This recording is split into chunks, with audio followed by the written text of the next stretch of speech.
या बातमीचे प्रायोजक आहेत PG रिसॉर्ट नंदुरबार।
शांती शांती शांती।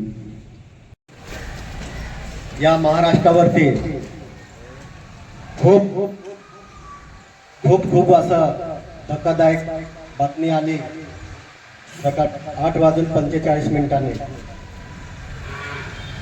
की अजितदादांचं विमान मध्ये मृत्यू झाला।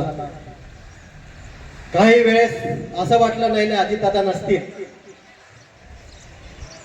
कोणीतरी दुसरंच असेल आणि अजितदादांचं नाव येतं असं वाटलं होतं, का की विश्वास बसत नव्हतं। असा व्यक्तिमत्व होतं की कोणाला बी नावासहित ओळखायचंय,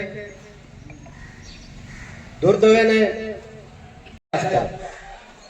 तर मी एवढंच बोललो की दादा मला 3 कोटीचा गटर बंदस्ती पाहिजे। अरे तुला 3 कोटी काय 3.5 कोटी देतो मी। म्हणजे एक असा व्यक्ती होता की तो शब्द दिला त्याला पाळणारा व्यक्ती होता, विसरणार नाही त्यांना। आणि आपल्या एक छोटासा गाव विसरवाडी गाव हे सुद्धा आपण सुद्धा त्यांना विसरणार नाही। एवढं आहे की महाराष्ट्राचं तर नुकसान झालंच आहे, पण गाव पातळीमध्ये बी सुद्धा नुकसान झालेलं आहे। होतं ते आश्वासन पूर्तीसाठी आज दादा आपल्यामध्ये नाही। कारण जेव्हा जेव्हा अशा प्रकारचं व्यक्तिमत्व अनंतात विलीन होतं त्यावेळेला त्या व्यक्तिमत्वाचं चिरकाल आठवणी माणसाच्या हृदयामध्ये कोरल्या जातात।